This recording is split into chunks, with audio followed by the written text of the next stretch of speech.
네, 안녕하십니까. 더불어민주당 팩트체크넷 민주파출소 금요일 1월 31일 1일 브리핑을 하겠습니다. 저는 더불어민주당 국민소통위원장 김효안입니다. 지난 1월 24일부터 30일까지 설 연휴 기간 민주파출소 현황에 대해서 보고드리겠습니다. 양문석 허위조작 감시단, 허위조작 정보 감시단장 양문석 의원님께서 발표하시겠습니다.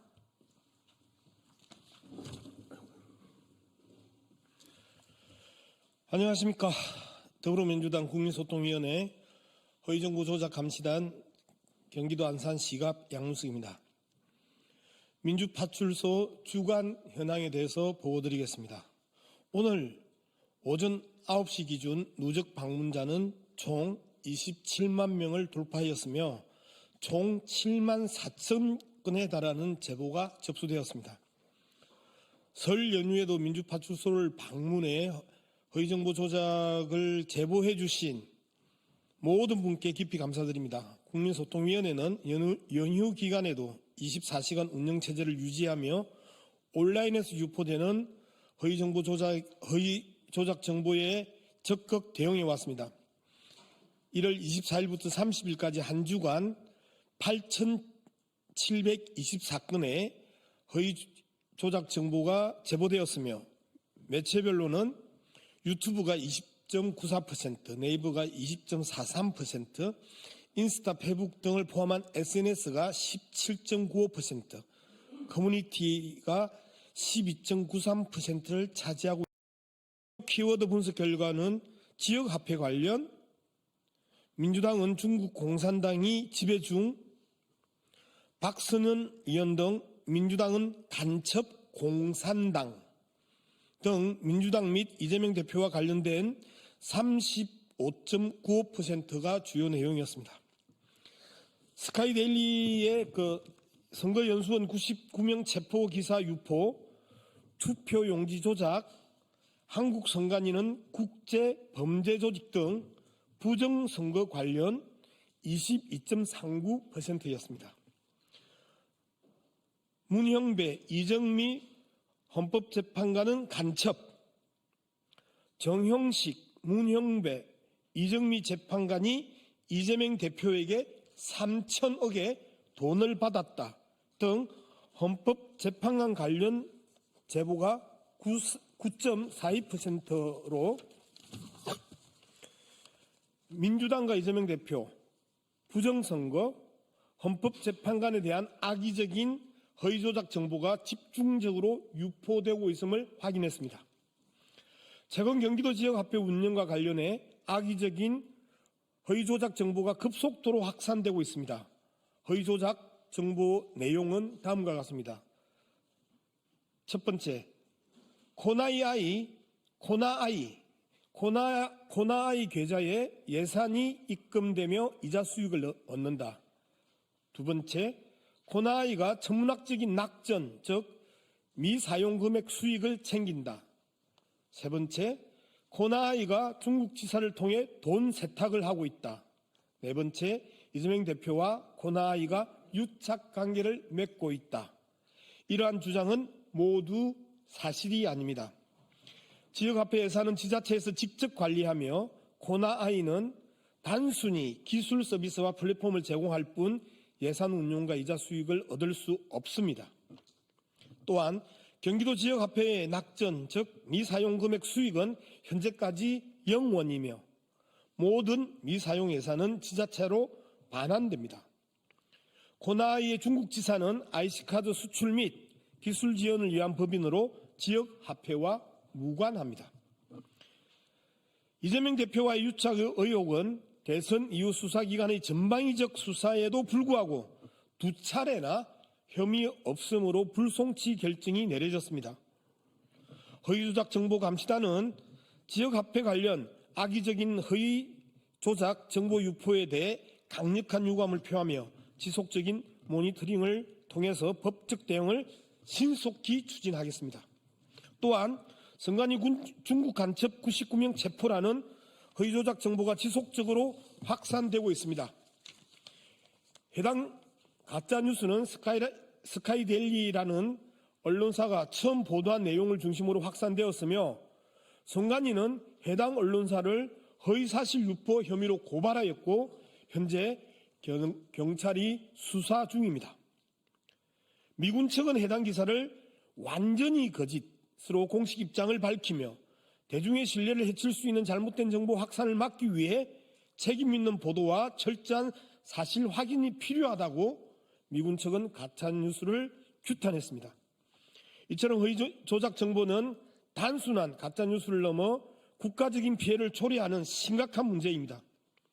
무분별한 허위 조작 정보 확산은 국민의 신뢰를 훼손하고 사회적 혼란을 야기했고 또 그 심각한 폐해를 계속해서 확산시키고 있습니다. 허위 조작 정보를 퍼뜨려 국민을 혼란에 빠뜨리고 민주주의를 훼손하려는 행위는 절대 용납할 수 없습니다. 민주파출소를 통해 제보된 허위 정보를 토대로 고발 등 강력한 조치를 검토하고 있으며 유포자에 대한 법적 책임을 끝까지 물을 것입니다. 허위 조작 정보 살포는 국민과 국가의 신뢰를 무너뜨리고 민주주의를 훼손해온 범죄 행위입니다. 더불어민주당은 허위 조작 정보와 끝까지 싸워 나갈 것이며 국민 여러분께 올바른 정보를 접할 수 있도록 최선을 다하겠습니다. 감사합니다.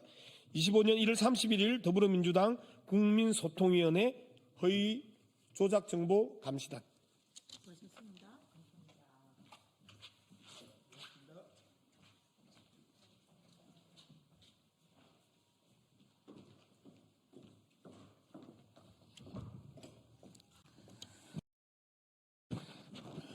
안녕하십니까. 언론인 여러분, 조국혁신당 대변인 김보협입니다. 설 연휴 잘 보내셨습니까?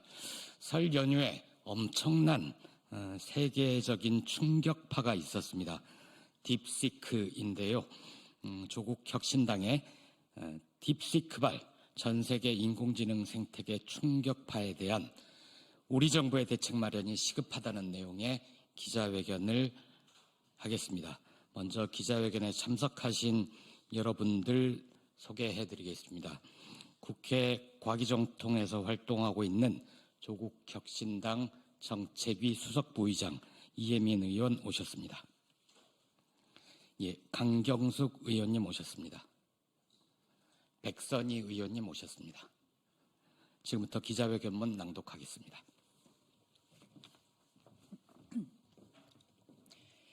설 연휴 동안 전 세계 산업과 경제를 뒤흔들고 있는 중국발 딥시크 충격파를 통해 대한민국 인공지능의 현주소에 대한 전 국민의 관심이 쏠린 상황입니다. 특정 기업의 주식에 대한 이야기랄지 미국 전체 증시에 대한 이야기가 연휴 동안 언론 헤드라인을 장식했습니다. 그런데 대한민국 정부는 참 조용합니다. 정부의 대응이 사실상 전무한 상황을 보며 조국혁신당은 심각한 우려를 금할 수 없습니다. 딥시크 같은 서비스의 등장은 중국의 국가 차원의 대대적인 인공지능 투자 위에서 일궈낸 성과의 집약체이며 이는 단순한 기술적 혁신을 넘어 세계 경제를 재구성하는 AI 패권 경쟁이 선명하게 본궤도에 올랐음을 나타내고 있습니다. 구체적으로 미국과 중국, 양강이 인공지능의 생태계를 서로 이끌겠다라는 강한 의지를 표방하고 있는 것입니다. 왜 그럴까요? 인공지능은 이제 기초과학을, 국방을, 교육을, 의료를, 법을, 문화체육을, 금융을, 경제를, 나라의 미래를 결정짓는 기술 이상의 권력이 되어가고 있기 때문입니다. 인공지능 기술력이 곧바로 국가의 경쟁력을 나타내는 지표가 되어가고 있습니다. 하지만 윤석열 정권에서 대한민국 경쟁력은 수직 하강 중입니다. R&D 예산 박탈은 연구개발과 스타트업 정신을 고갈시켰습니다. 비상계엄과 동시에 전 세계 투자는 중단되었습니다. 전 세계 인공지능 담론 테이블에 올라타야 하는데 스스로 내려오고 있습니다. 보스턴 컨설팅 그룹이 발표한 리포트에 의하면 대한민국은 미국, 중국에 비해서 투자와 연구개발 면에서 현격한 차이를 보이고 있습니다. 참으로 늦었습니다. 늦었지만 그래도 다시 일어날 기회는 있습니다. 첫째, 기초연구와 인공지능 분야에 대한 추경, 하루라도 빨리 진행해야 합니다. 조국혁신당은 이미 추경에 대한 구체적인 제안을 작성해서 국민 여러분께 제시하였습니다. 둘째, 국가-AI-위원회가 신속하게 제1을 해야 합니다. 대한민국 22대 국회의 2024년 가장 큰 성과는 탄핵 가결이라 할 수 있습니다. 두 번째로 큰 성과인 인공지능 기본법을 토대로 이제는 과기정통부를 비롯한 행정부가 발빠르게 움직여야 합니다. 딥시크의 등장을 보면서 세부 조종할 수 있을 정도로 기민해야 합니다.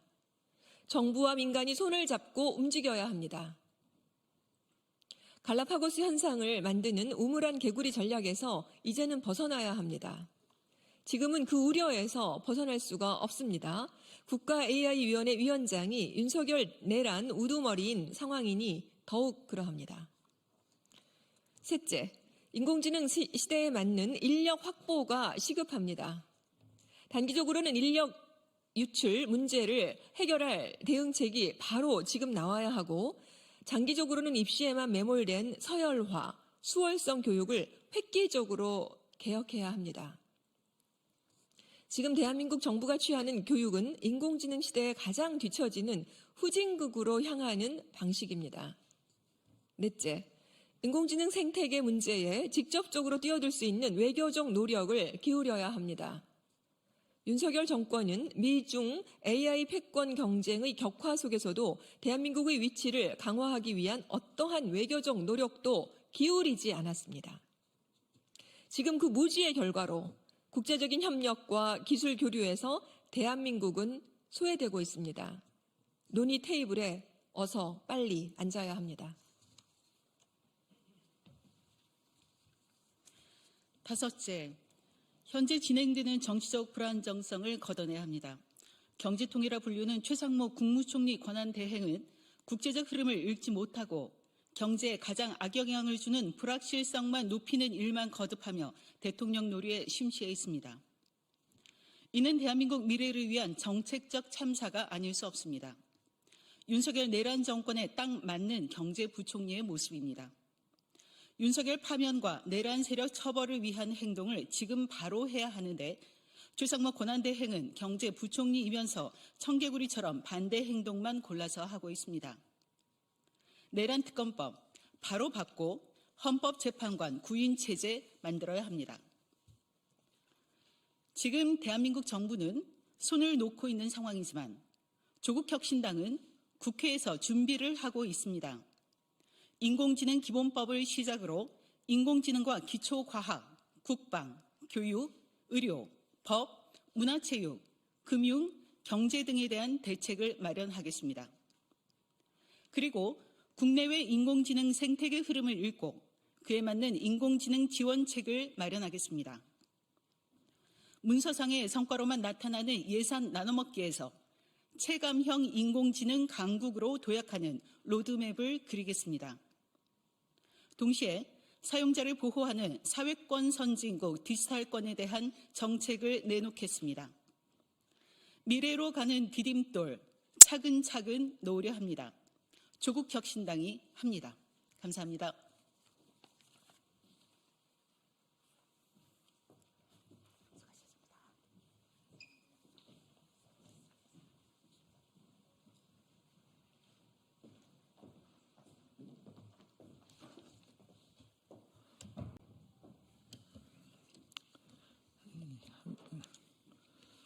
윤상현 의원입니다. 마은혁 헌재 재판관 후보자는 본인 스스로 후보직을 내려놓아야 한다라는 말씀 올리겠습니다. 헌법재판소가 2월 3일 최상목 대통령 권한대행이 마은혁 헌법재판관 후보자를 임명하지 않은 것이 우연인지 아닌지 여부를 결정하기로 하였습니다.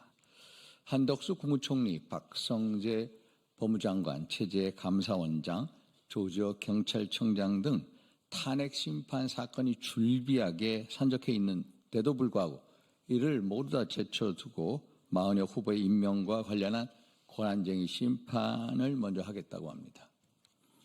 민당과 헌법재판소는 마 후보의 이념적 편향성이 윤석열 대통령 탄핵 심판에 있어서 공정성과 중립성을 훼손할 수 있다는 것을 뻔히 알면서도 임명을 강행하려 하고 있습니다. 목적은 명확합니다. 야권의 입장에서 윤 대통령 탄핵 소추 인용을 위한 마지막 퍼즐을 완성하기 위함이고, 그 역할을 마 후보가 한 채 흔들림 없이 충실히 이행해 줄 것이라고 믿고 있기 때문일 것입니다. 마은혁 후보는 우리법 연구회에서도 본인이 가장 왼쪽에 있다고 자부한 문영배 헌법재판관보다도 더 왼쪽에 있다는 평가를 받고 있는 사람입니다.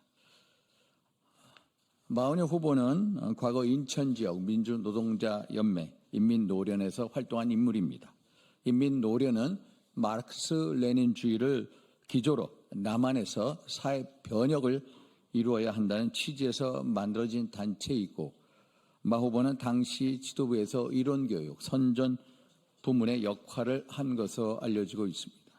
특히 마 후보는 진보 세력의 정책 발전을 꾀할 수 있는 유일한 무기는 진보정당이다 라고 하며 본인의 정책 이념을 스스럼 없이 기수한 바 있습니다. 또한 인민노련이 한국노동당 창당을 시도할 때에도 참여를 했고, 1992년부터는 진보정당 추진위원회 정책국장으로 활동한 경력을 가지고 있습니다. 판사 임용 이후에도 마 후보의 이념적 편향성은 크게 달라지지 않았습니다. 마 후보는 친민노총 판결을 한 판사로서 정평이 나 있습니다. 2009년 국회에서 불법 농성을 벌인 민노당 당직자에 대해서 당시 검찰은 12명만을 약식 기소했지만은 마 후보는 노동운동의 동지애가 발동했는지 모르겠습니다만은 아예 공소기각 판결을 내렸습니다.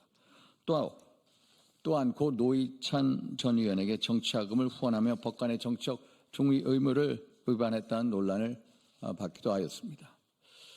또한 마은혁 후보는 2022년 한 기업의 노동조합이 스스로 민노총에 속한 금속노조에서 벗어나 기업별 노조로 조직 형태를 변경하고자 했던 총회 결의가 무효라고 판단하며 민노총에 유리한 판결을 내렸지만 그 판결은 대법원에서 뒤집혀지기도 하였습니다. 이렇듯 마은혁 후보의 과거 행정과 지난 판결은 그가 마르크스 레닌주의를 신봉한 사회주의적 이념을 지니고 있는 판사라는 것과 편협한 진영주의 판결을 내리는 판사라는 것을 방증하고 있습니다. 이는 마 후보의 헌법재판관으로서 공정성과 중립성을 의심스럽게 만들고 있습니다. 특히 헌법재판소의 이념적 운동장은 이미 왼쪽으로 기울어져 있습니다. 8명의 재판관 중 5명이 문재인 대통령, 김명수 대법원장, 민주당에서 추천한 인물들입니다. 여기에 마 후보까지 임명되면 총 6인의 헌법재판관이 진보 진영에서 추천한 인물로 채워지게 됩니다. 마음만 먹으면 헌법과 법률과 상관없이 진영의 이해관계에 따라 윤 대통령을 포함해서 누구든지 탄핵할 수 있다는 것을 의미합니다. 이런 일이 발생할 경우 현재의 결정에 승복하겠다는 국민이 과연 얼마나 되겠습니까?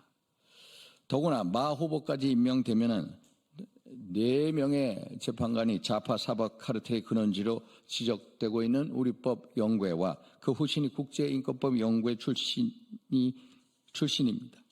특정 사조직이 헌법재판소의 과반 가까이를 차지하게 되는 것입니다. 아시다시피 문영배 재판관이 지난 2010년 SNS를 통해 자신이 우리법 연구에서 가장 왼쪽에 자리 잡고 있을 거라고 말했습니다. 그리고 사실상 이재명 대표와 절친 관계에 있습니다. 이미선 재판관의 동생 이상희 변호사는 정의기억연대 이사와 또 민변 윤석열 퇴진 특별위원회 부위원장 이력을 가지고 있습니다. 그리고 그의 남편 오충진 변호사는 대장동 50억 클럽의 권순일 대법관과 같은 법무법인에서 근무하는 동료입니다. 정계선 재판관 배우자인 황필규 변호사는 윤 대통령 탄핵소추 국회 측 대리인인 김희수 변호사와 같은 공익법인에 근무하고 있습니다. 정치적 편향성 의심할 수밖에 없습니다. 마은혁 후보를 신속하게 임명하고자 하는 이유는 무엇이겠습니까? 아마 이진숙 방통위원장의 탄핵 기각 때문일 것입니다.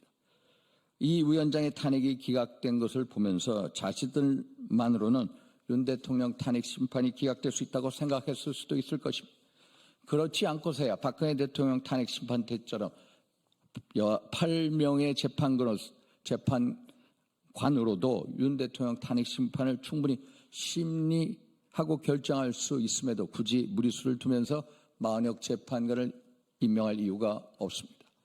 만약 이러한 우려가 사실이라면 이미 결론을 내려놓고 진행한 재판과 다름없습니다.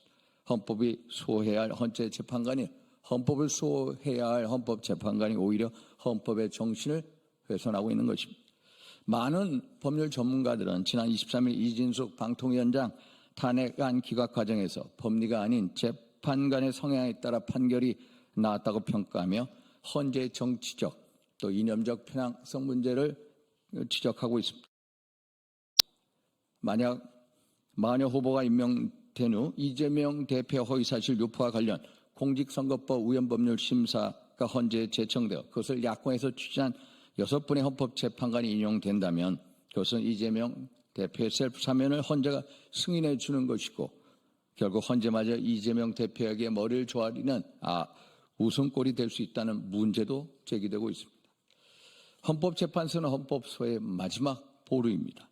대한민국의 자유민주주의와 국민의 인권을 지키는 파수꾼입니다. 그렇기 때문에 고도의 공정성과 중립성을 요구받고 있습니다. 자유민주주의의 기본질서를 부정하는 마르크스 레닌주의를 신봉했고 민노총이라는 특정 집단을 편애하며 편향적 판결을 내렸던 마 후보는 헌법재판관으로서의 자격이 없는 후보입니다. 그럼에도 불구하고 지금 마 후보를 임명한다면 헌재는 그 저희와 공정성 그리고 중립성을 의심받게 될 것입니다. 국민께서는 헌재가 헌법과 법률과 양심에 따라 공명정대의 가치를 보여주시기를 기원하고 있습니다. 따라서 마 후보는 본인 스스로 헌법재판관 후보직을 내려놓아 이상입니다.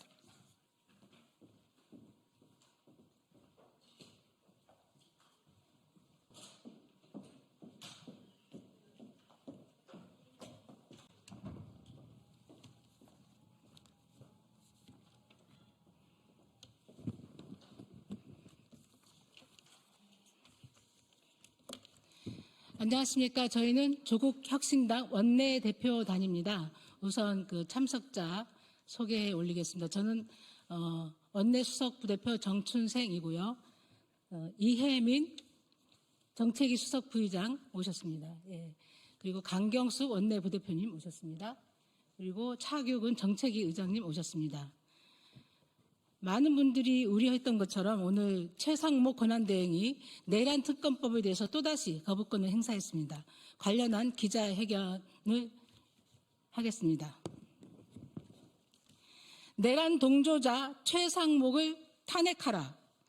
최상목 대행이 또다시 내란 특검법 제1을 요구했습니다. 내란 종식에 기여할 수 있는 마지막 기회를 끝내 걷어찼습니다. 조국혁신당은 최 대행이 공포하는 특검으로 내란의 모든 진실이 철저히 규명되고 관련자 모두가 엄중히 단죄되길 바랐습니다. 그러나 최상목 대행은 또다시 내란 특검법에 대한 거부권을 행사함으로써 내란 가담자임을 스스로 입증했습니다. 한 달 전 최상목 대행이 쌍특검을 거부하며 내세운 명분은 위헌성이 해소되지 않았다는 점이었습니다. 특검의 추진과 임명 방식이 법률적, 절차적으로 합당해야 한다는 것이었습니다.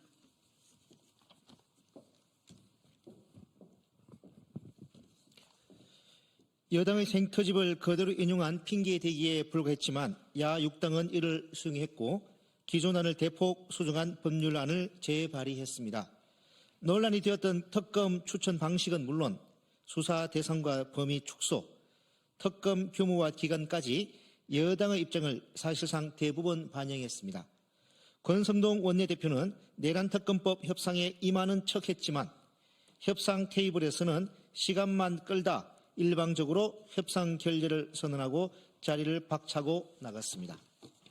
애초부터 국민의힘의 관심은 특검법 협상이 아니라 특검법 재의결 이탈표 방지에 있었기 때문입니다. 최상목 대행은 내란 수기에 대한 체포영장 집행 당시부터 체포협조 지시는커녕 경호처의 불법 저항을 방관하며 오히려 불법 저항을 지원하라는 지시를 내리기도 했습니다. 시종일관 내란 동조 세력과 야권을 같은 잣대 위에서 거론하며 정치적 협상을 운운했습니다. 국회의 정당한 결정 사항을 다시 여야의 합의로 돌려보내는 반헌법적 월권을 계속했습니다. 권한 행사를 자중해야 할 권한대행 취임 한 달 만에 무려 7번이나 국회가 결정한 사항을 되돌려 보냈습니다.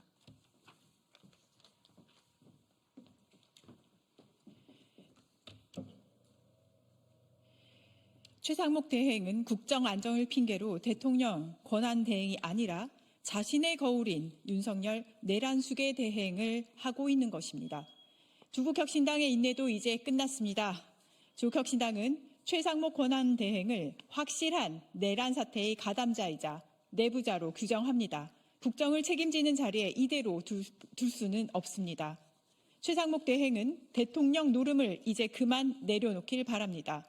본인이 감당할 수 있는 자리가 아닐 뿐더러 국정을 책임질 자격이 없다는 것이 명백히 밝혀졌습니다.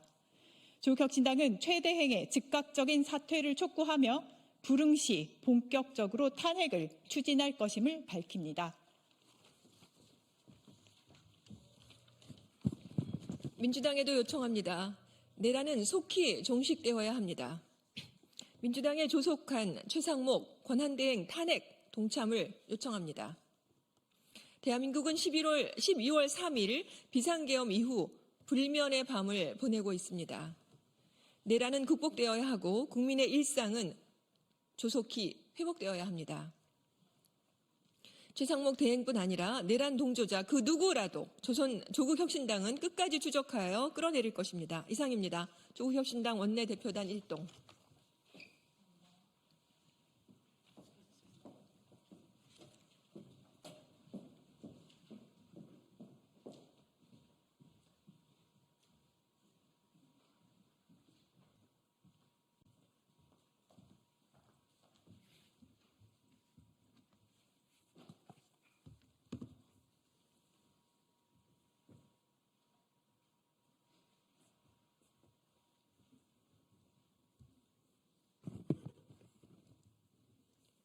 개혁신당 조희진 대변인 2차 내란 특검법에 대한 거부권 행사에 대해서 논평하겠습니다. 오늘 최상목 대통령 권한대행이 국회를 통과한 2차 내란 특검법에 대해 또다시 거부권을 행사했습니다. 국민의 의혹을 해소하고 진실을 밝히기 위한 노력을 막아세우려는 시도입니다. 계엄 내란 사건은 우리 민주주의의 근간을 위협한 역사적인 사건입니다. 그러나 아직 허술한 공수처법은 윤석열 대통령의 계속되는 수사불응과 방해에 맞서기에는 역부족이었습니다. 검찰은 윤석열 대통령을 대면 조사조차 하지 못하고 기소한 상황입니다. 공수처와 검찰의 수사가 지지부진한 동안 우리 국민은 설 연휴에 계엄령이 아니라 계몽령이라는 둥에 망언이나 듣고 있어야만 했습니다. 내란 특검법에 대한 정부와 여당의 트집에도 불구하고 야당은 특검 후보 추천권을 대법원장에게 부여하고 수사 대상을 6개로 축소하는 등 국민의힘의 요구를 대폭 수용하여 법안을 수정한 상태입니다. 이제는 거부권을 행사할 명분조차 남아있지 않은데도 정부와 여당은 오로지 내란 수계를 옹이하는 데에만 힘쓰고 있는 것입니다. 정치권에 주어진 역사적 사명을 내팽개치고 내란 수계를 옹이하고 있는 정부와 여당의 모든 시도를 강력히 규탄하며 개혁신당은 계엄 내란 사태의 역사적 진실을 명백히 밝혀 후손에게 전하고 헌정 질서를 바로 세우기 위한 모든 노력을 계속해 나갈 것입니다. 국민 여러분께서 흔들림 없는 정의로운 시선으로 지켜봐 주시길 부탁드립니다.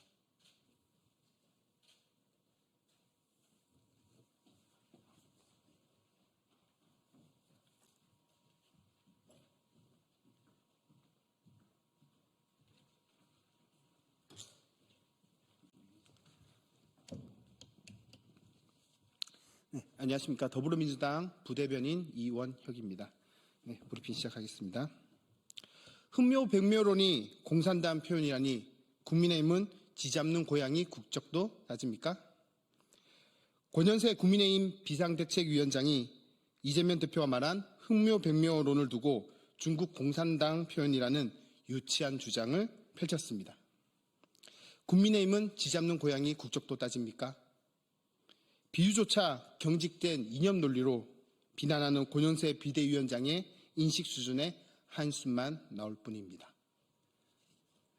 긴박한 세계 경제 흐름 속에 윤석열의 실정과 내란으로 위기에 빠진 대한민국 경제에 활로를 찾자는 야당 대표의 호소에 기껏 이런 수준 이하의 비난 말고는 할 말이 없습니까? 국민의힘은 얼마나 더 추락할 셈입니까? 이념과 진영을 떠나 흔히 써온 표현을 이용해 야당의 친중 이미지를 더 씌우려는 야비한 속내도 한심합니다. 이런 구태 정치는 국민의 눈살을 찌푸리게 할 뿐입니다. 권현세 위원장은 설 연휴를 앞두고 서울역에서 만난 국민들의 냉담한 반응에 아무런 것도 느끼지 못했습니까? 지금 이런 말꼬리 잡기 색깔론으로 대한민국이 직면한 위기를 외면할 작정이라면 여당이라는 간판부터 내리십시오. 권현세 위원장과 국민의힘은 유치한 말장난을 당장 멈추고 내란 종식과 민생 회복을 위해 진지하고 성숙한 모습을 보이기 바랍니다.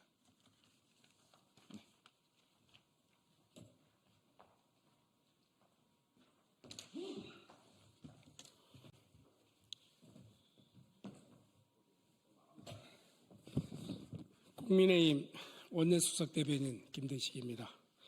최상목 권한대행의 제2요구권 행사는 대한민국 법치주의를 지키기 위한 올바른 결정입니다.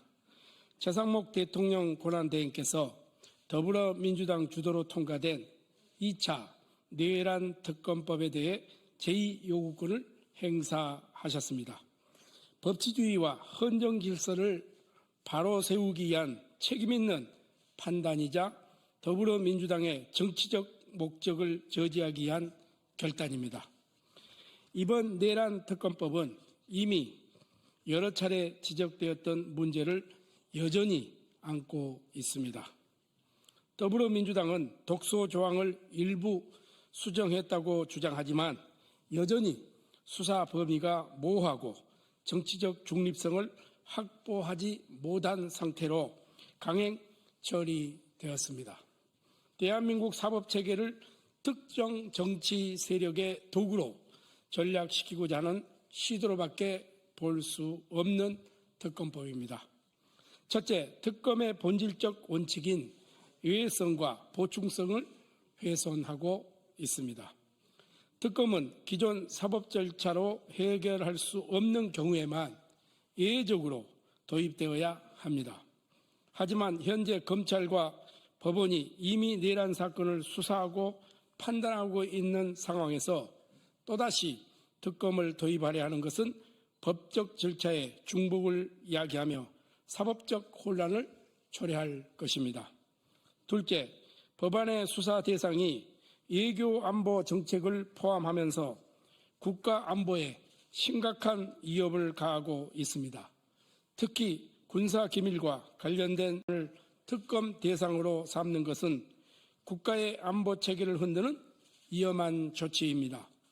셋째, 민주당 주도의 법안 처리 과정에서 국민적 합의와 초당적 협력이 철저히 배제되었습니다.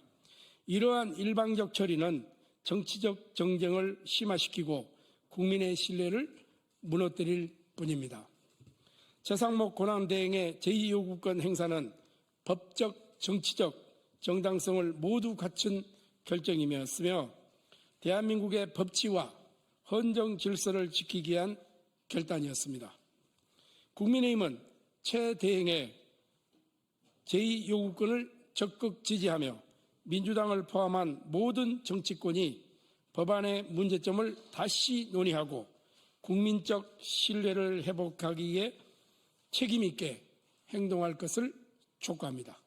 이상입니다. 하겠습니다.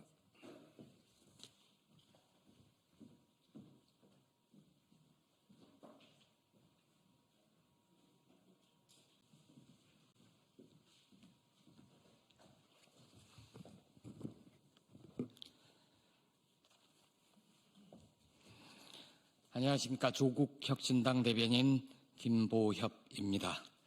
이런 대통령 권한대행 더 두고 봐야 하나라는 제목으로 논평하겠습니다.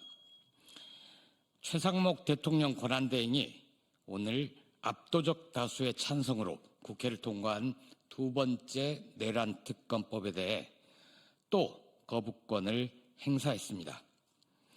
최상목 권한대행은 구구절절 거부권 행사 사유를 늘어놓았지만 모두 헛소리일 뿐입니다. 내란 특검법을 반대하는 국민의힘의 결재를 받아서 오라는 식입니다.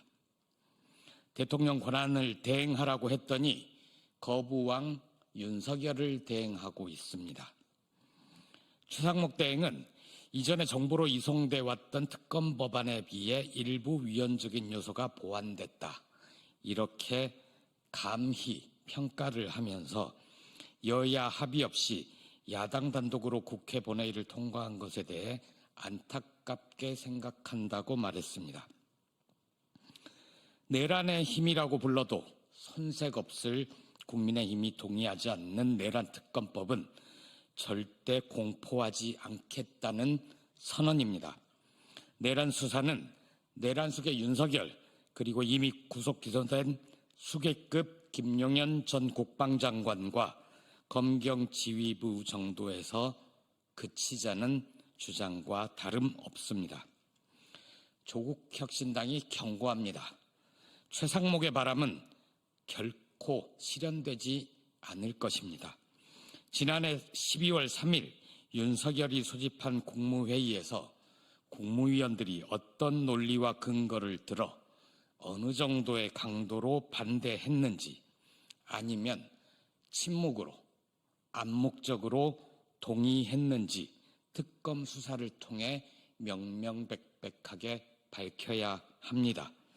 이미 드러난 포고령 외에 윤석열 등 내란 일당이 각 부처에 하달한 맞춤형 명령에 무엇이 적혀 있었는지, 말로만 반대했다던 한덕수, 최상목 등이 이를 어느 정도 실행했는지 여부 등도 수사 대상입니다. 정진석 대통령 비서실장 등 용산 대통령실 헌법재판소 결정에 벌써부터 불복할 태세인 국민의힘과 정광훈 등 내란 선동 세력들도 마찬가지입니다. 내란 특검을 통한 철저한 수사를 반대하는 자들은 모두 의심해 봐야 합니다. 최상목 권한대행의 만행을 더는 두고 봐서는 안 됩니다. 탄핵할 수 있으면 해보라는데 탄핵 추진 말고 답이 있습니까? 다음 달 3일 헌법재판소의 권한쟁의 심판을 통해 최상목이 임의로 헌재 재판관을 임명하지 않은 위헌 행위가 확정될 것입니다. 대통령도 헌법을 어기면 탄핵소추의 대상이 됩니다. 내란에 깊숙이 관여한 것으로 의심받는 대통령 권한대행이 헌법을 우습게, 아니 탄핵 추진에 머뭇거릴 이유가 없습니다. 경제부총리의 무능력은 윤석열의 계엄 선포 전부터 곤두박질 친 경제 성적표로도 충분히 입증되었습니다. 국회가 탄핵소추라는 징계를 주저할 경우 최상목은 더욱 국민 무서운 줄 모르고 기고만장해질 것입니다.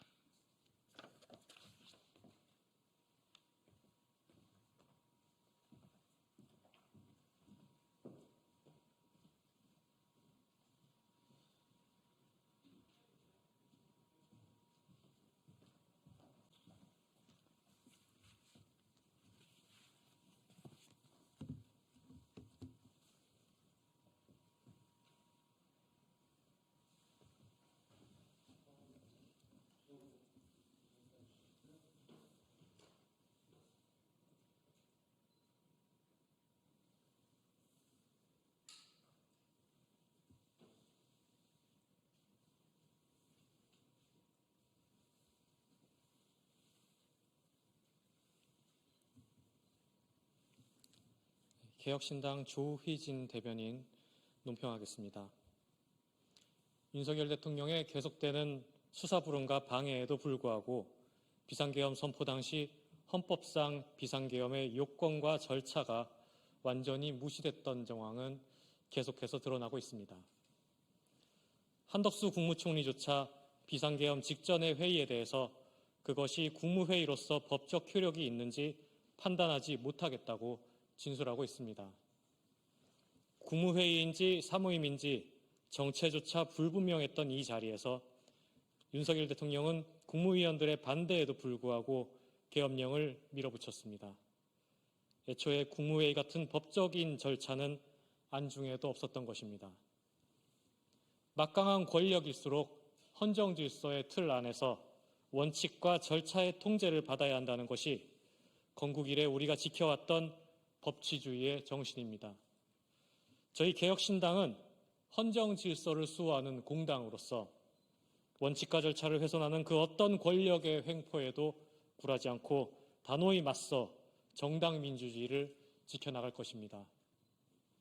권력과 힘이 아닌 원칙과 절차에 따라 상생하는 정치를 개혁신당이 국민 여러분께 안겨드리겠습니다.